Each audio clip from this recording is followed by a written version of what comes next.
Vous avez souvent évoqué cette peur au ventre qui vous tenaillait à l'adolescence quand il vous fallait décider, en fait, on va dire, c'était pas un choix à faire, vous venez de nous le dire, mais en tout cas officialiser Mmh. un genre, garçon ou fille. Parce que la société, voyons, voit un garçon. Et pour vous, c'était plus complexe que ça. Mais pour oser vous affirmer vraiment vis-à-vis de l'extérieur, ça a pris du temps ou pas? En réalité, moins que la moyenne, je pense. Parce que j'ai commencé à assumer mon identité et à me montrer fièrement et à exister fièrement, je pense, aux alentours de 13 ans. Donc, c'est très jeune. Euh, mais ensuite, il y a.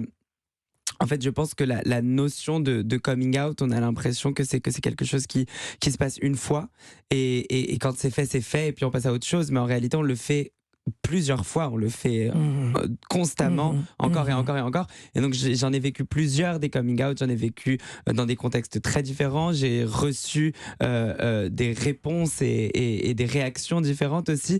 Mais je pense que c'est en 2017, quand j'avais oui, 17 ans, 17-18 ans, que mon vrai coming out a eu lieu, parce qu'à ce moment-là, j'étais exposée sur les réseaux sociaux, que je commençais à avoir un nom un petit peu, et que je l'ai dit officiellement. À ce moment-là, on peut plus vraiment retourner en arrière.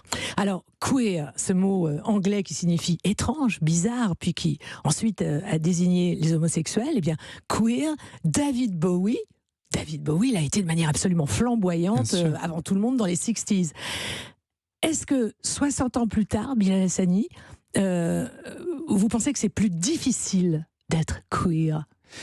Je pense que c'est toujours dur d'être queer. Je pense que ça l'est beaucoup moins que dans les années 60. Il y a un travail phénoménal quand même par la génération précédente de la communauté LGBTQIA+. On a vu beaucoup, beaucoup de progrès.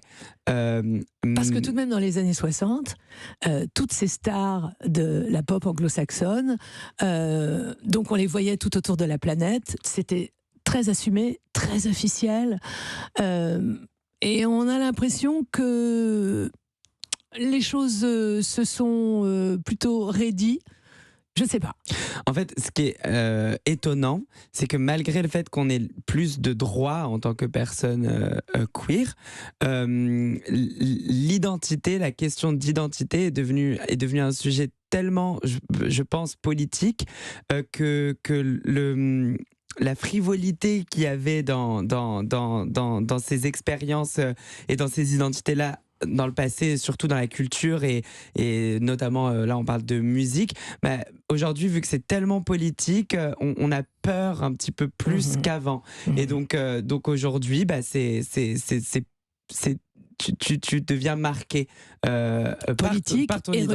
religieux. Voilà, de par ton identité plutôt que pour ton œuvre ou ton art. C'est-à-dire que je serais arrivé avec une perruque peut-être à l'époque du glam rock et j'aurais été avec des talons compensés autour de Mick Jagger et Freddie Mercury, etc. Voilà. Ce serait peut-être passé un petit peu plus tranquillement.